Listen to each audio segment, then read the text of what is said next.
तो चलते हैं अपने पहले क्वेश्चन की तरफ। एक्सरसाइज 1.2 है, इसका पहला क्वेश्चन क्या है, कहता है जी rationalise denominator of the following, यानी कि जो डिनोमिनेटर है उसे हमने क्या करना है, रैशनलाइज करना है।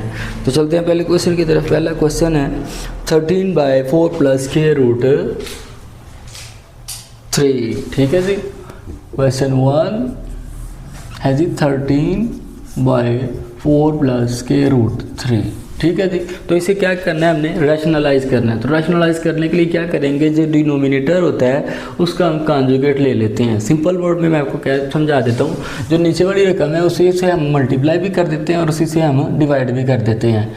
ठीक है, तो अगर उनका दरमियान साइन प्लस का है तो हम माइनस कर देंगे, अगर माइनस है तो उसे हम प्लस कर देंगे। ठीक है जी, तो सॉल्व करते हैं इसे।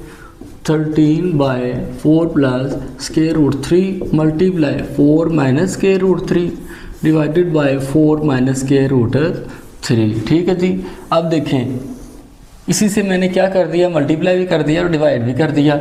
अब मज़ीद इसको सॉल्व करेंगे तो आएगा हमारे पास 13 × 4 minus square root 3 divided by, अब ये देखें a plus b a minus b, तो यहाँ पे हमारा एक फार्मूला बन रहा है a plus b into a minus b equal होता है a का स्क्वायर माइनस b का स्क्वायर। ठीक है जी, तो ये 4 a है हमारे पास और स्क्वायर रूट 3 b है, तो ये क्या हो जाएगा 4 का square plus minus minus square root 3 का स्क्वायर। ठीक है जी, अब देखें 13 × 4 minus square root 3 divided by square root से कैंसिल हो जाएगा, तो 4 का स्क्वायर क्या होता है 4 मल्टीप्लाई बाय 4 16, तो यहाँ पे आ जाएगा 16 माइनस 3। ठीक है जी, मज़ीद सिंप्लीफाई करेंगे तो हमारे पास आ जाएगा 13 × 4 minus square root 3 divided by, अब देखें 16 में से 3 माइनस करें तो क्या आएगा 13।